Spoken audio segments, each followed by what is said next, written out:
instead of just Cross two. twice, yeah. One, two, yeah, four, right. Well, how much do, Ms. Jansen said, how much do handicap ramps cost?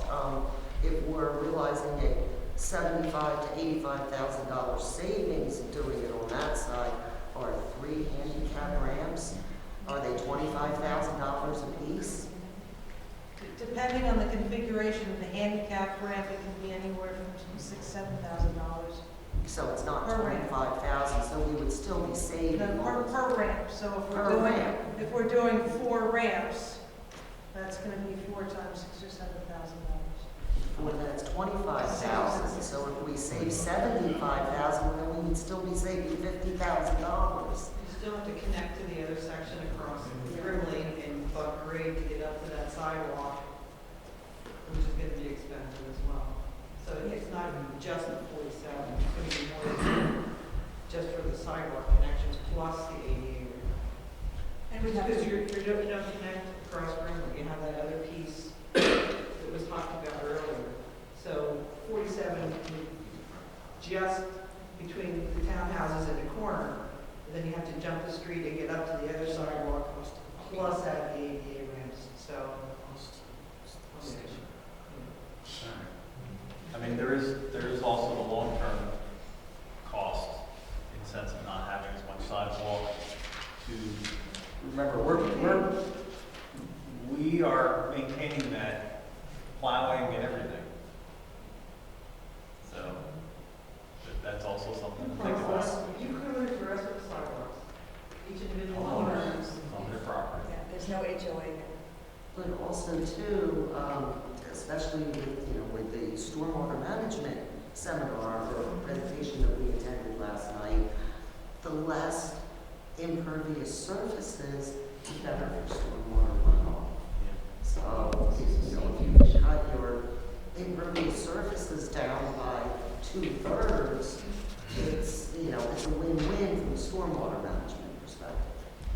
Well, it sounds like the next step is for Carol and Mark to talk to the county and find out what that range of options are to meet our goals and to meet their goals. And also too, on another savings on the shorter side, if my memory serves correct, when we were first discussing a much longer one, I believe Ms. Schuler said it would be an additional $7,000 for stormwater management on that side. Yet on the shorter side, there's already a detention basin right there. You would slap the trail to automatically drain into that detention basin that's already in existence, so that would in turn reduce the stormwater management costs. Well, I think these are probably things that can come out of their discussion with the county, is that right? that's, Yeah, so that, Do you think you'd have something in time for talking about it at the next week's meeting, or would you need more time on that problem? See how quickly we All right.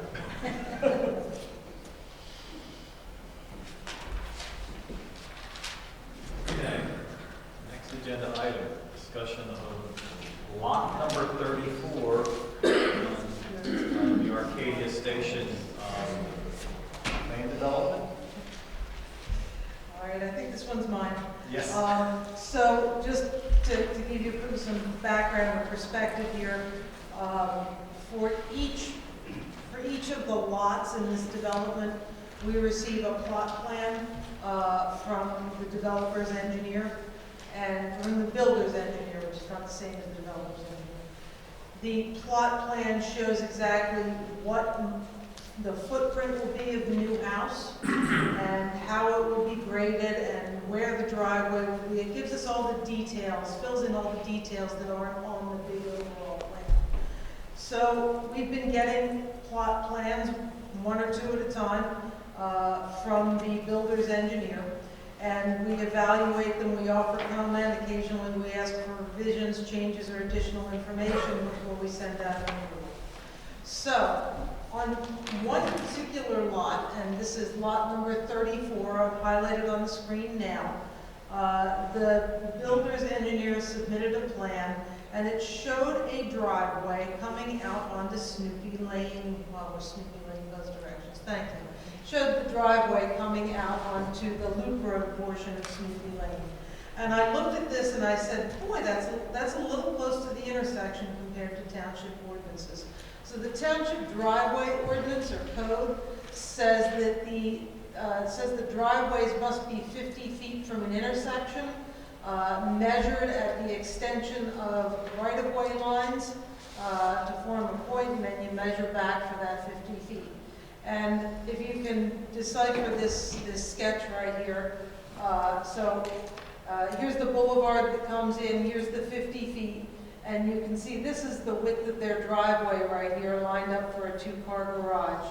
Now, I talked to the engineer, and I said, we have a problem here because this would be in conflict with the township's driveway ordinance requiring that 50 feet. And so we have a couple of options here. One is they could narrow this driveway down, push it more towards the side, and swing it up here. It might involve pushing this house back a little bit so you have the room to make that maneuver. Or we come and talk to the Board of Supervisors and ask if they would be willing to consider a waiver of this 50-foot requirement.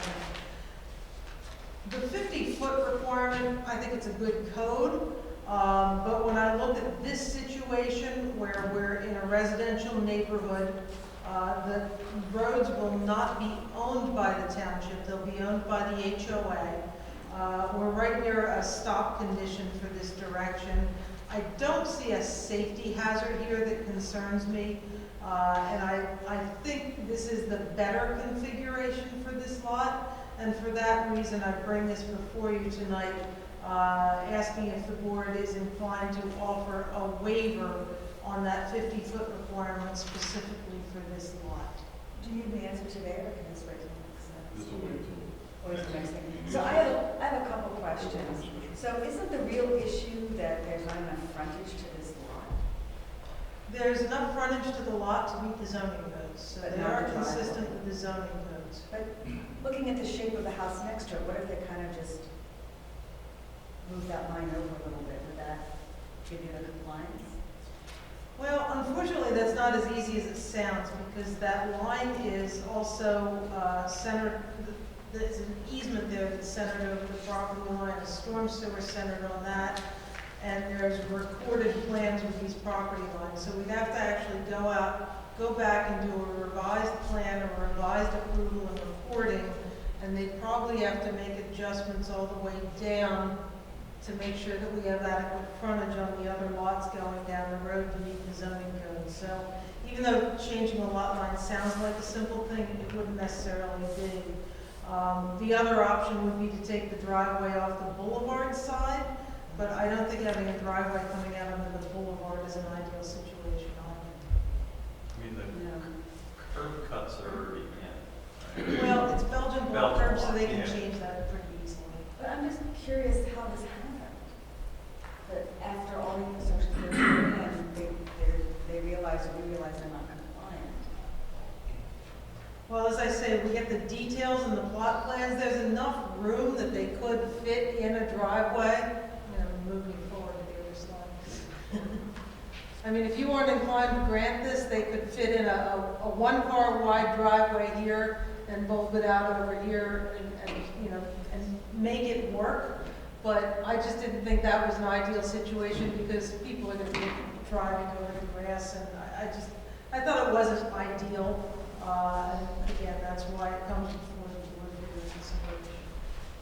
I mean, there are other options where we run the driveway out here, which really isn't an option. It's not a good option. Yeah, if you look at the bottom, this will come out very close to where the bull nose is on that boulevard, so it would be a little bit. Now, is Right. the school bus going to turn in there? No, the school bus, to my understanding, the school bus doesn't go into private developments, so the school Yes, bus. that's why we talked They're about the gonna school collect out bus is there. going to stop on Springfield Road. I remember that discussion. I have another, sidewalk. But I mean, so not only is it Belgian block, but there's also storm sewer, the grates are, everything's installed already, right? Yes, that is correct. There's definitely one right there, maybe. And then the other driveways for 33 is actually biased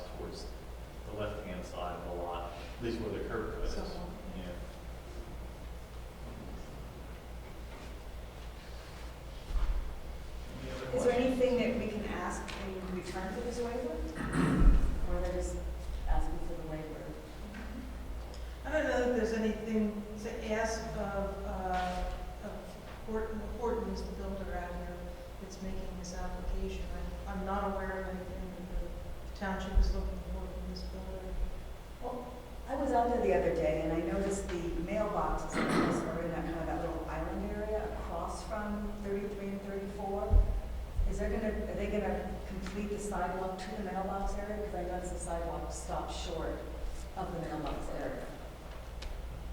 So the sidewalks, there was a waiver granted that they only have to put sidewalks on one side of the road. Right, but it is on the side of the road where the mailboxes are, but it doesn't go to the mailboxes, it stops about, I don't know, it's about 15 or 20 feet short, did you notice that? So- I'd be happy to take a look at that. It just seems to me if you're gonna put a block of mailboxes where it's gonna get muddy and there's a sidewalk kind of just over there, I don't know if they just haven't gotten to it yet, but that was just one thing I noticed. What are you talking about? It's kind of across from 33 and 34 on the, Like yeah, it's over right, here? that's right about there. Yeah. And the sidewalk doesn't come quite to where there's a block there Yeah. where people get to their mailboxes with a key for all the boxes. And the sidewalk doesn't go there. Okay. It kind of stops about 15, 20, looks like 15, 20 feet short. Want a landing area, so that people can access. Well, some people can walk from their houses to get the mail and have to, because that's right near the intersection. So you don't want really people driving there and stopping at the intersection.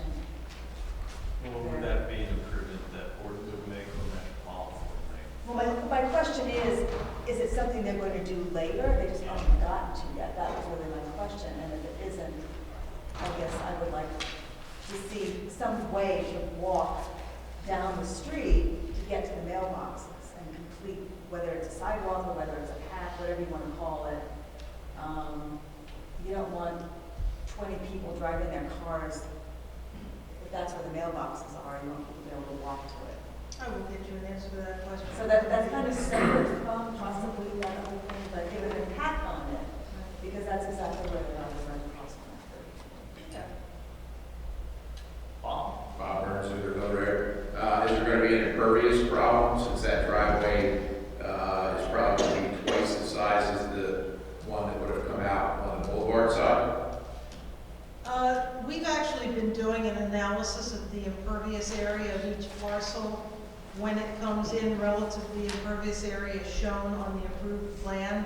All these lots so far, now I didn't measure this one because we stopped for a problem, but all these lots so far have actually been slightly less in measured impervious coverage compared to the original plan, which I thought was very interesting.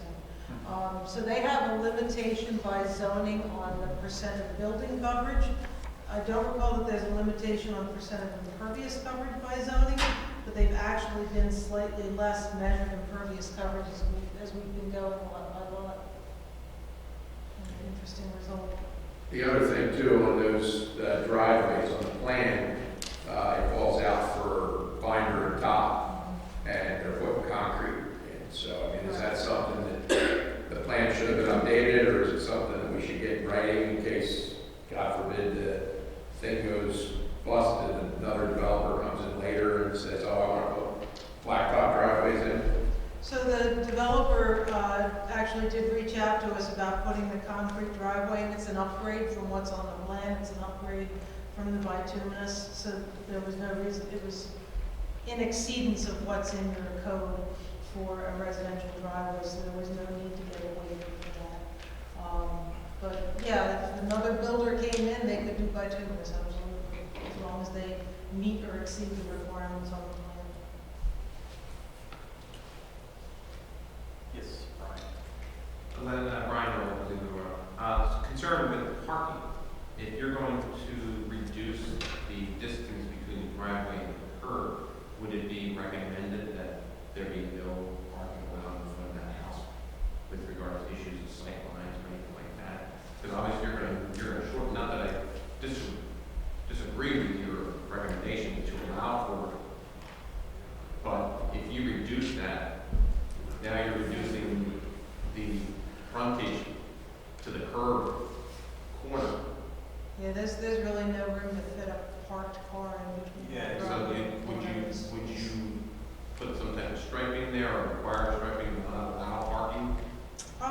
not gonna be the township's road, it's Okay. gonna belong to a homeowners association.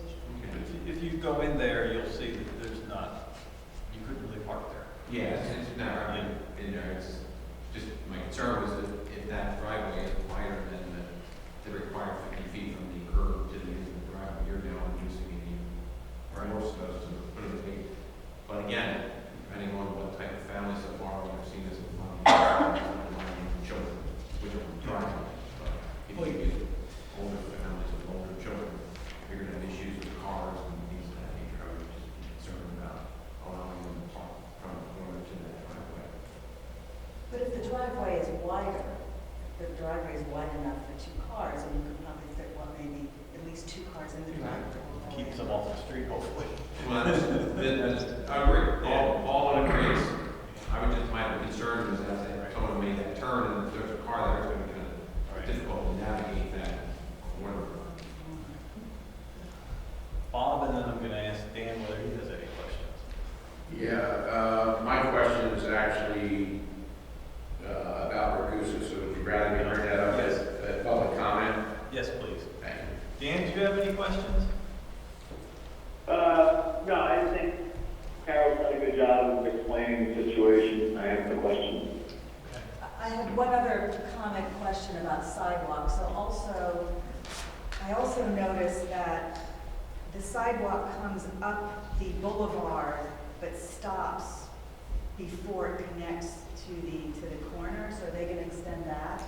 Kind of, it doesn't come all the way up by the side of House 34, whichever side it is, it doesn't come all the way up. Are they gonna complete that?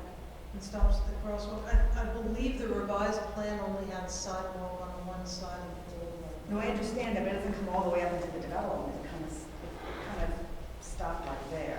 It's just come all the way into the development. I think on the other side it comes all the way up. I don't know what, I'll- the last I'll- plan I had was 2018. I'll have to go back and look at it again, because I couldn't understand how you could get, if kids are walking to the school bus in the street, they have to go. Yeah. I don't think Walk we all the way waived down anything in that area. Yeah. So maybe they haven't I'll pull the completed plan, it all. I'll pull the plan for the next meeting and make sure you have the answers. I'll go out to the pictures too. It looked like there was a small Do you segment of mean sidewalk. it stops before the privacy fence that they temporarily have up? Yeah, On that side? yeah. it's That assuming is a they're gonna- temporary fence, correct? But assuming they're gonna. That's where the house is going. So does that sidewalk continue Yeah, that's what I meant. in front of 34, just after Yeah, construction? Yeah, I believe that does, well, yeah, that does continue, because 34 is the side where the sidewalk is, because the Yes, top but one's it's- already. It's not in yet. Right. It's Yeah. just not in yet. Okay. Because they were using that area for storage, so they were bringing large Yeah. equipment in and out, so they on the sidewalk. Because that's how the kids will walk to the school bus. Well, unless anybody can come up with a reason why you shouldn't, I'll see where we can. Yeah, so we'll do it next week. We'll have this on February 4th. Good. That's all right with you? Yes, and I will check on the mailbox.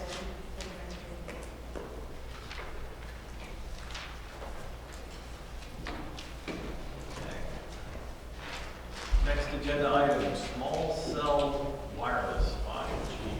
So this is just a beginning conversation. So small cell wireless is the new wireless option that all the providers are sending out. So what these are small antennas that go on streetlights, go on telephone poles, that kind of stuff. This is kind of a description, just a picture showing some different options that they have. These are what they look like when they're deployed. So you can see the three on one light pole. Or this is another style where it kind of goes out the top of the light pole and then the antenna is up there. So this is the newest product for the wireless antenna. This is how we're going to get to the 5G. We're going to go from 3G to 4G to 5G. They're being installed in the rights of way along the roads. They provide a wireless signal and they also provide signal boosting ability. This is what the autonomous cars need. So as they get more of these in place, then the autonomous cars can drive down the road. They're smaller, they're lower to the ground. Gotta get ready for the driverless cars. Now, what the problem is, and what you'll see from this picture on your left, you got AT&T, you got Verizon, and you got Sprint. So each person needs their own antenna. So what's going to happen eventually is all three carriers in our area or more each need their own antennas. They can't share? There's no co-location? No, they can Yeah. co-locate, but why can't they share the same antenna? So co-location on a pole, but They different can't, antenna. they have to each have their own antenna. They do, different, Same. different. Well, same pole if it's a public. The other problem is that a lot of them are coming in and installing their own poles. So then you have three poles in somebody's front yard.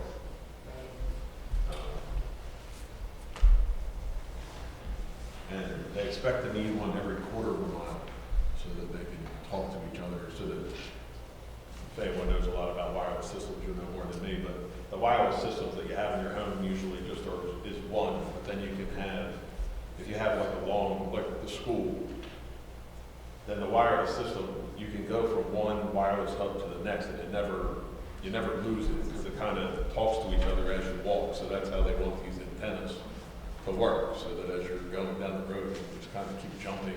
It kind of keeps skipping you along. So a lot of townships and a couple of you guys have looked into this a lot, and so this would just kind of to start the conversation. Townships are doing ordinances that try to limit where these can go, how they're installed, where they're installed. The state is also working on some stuff, so it's going to be an interesting prospect. Yeah, so each municipality is starting to take a look. Some have adopted 5G ordinances, and there's an outfit out there that will do it, will contract with the municipality to prepare and help you adopt the ordinance. So there's some out there that you can take a look at and take from. Yeah, and it's my understanding that we currently have in our code for satellite dishes, antennas, and cellular communication antennas and towers, but that does not apply because this is small wireless, so we're not covered in any way, shape, or form. And it's my, I can just speak for myself, but I think one of the challenges if we don't adopt our own ordinance is that the companies can come in and put them wherever they feel like, whereas if we have an ordinance, at least within the boundaries of their needs, we can have some protection over where these go. I'm looking, for example, for historic sites and, And then there's always the issue, since you have the feds and then the state, as to whether any effort by a municipality is going to be preempted by these superior authorities. So you're right, you don't want to necessarily adopt an ordinance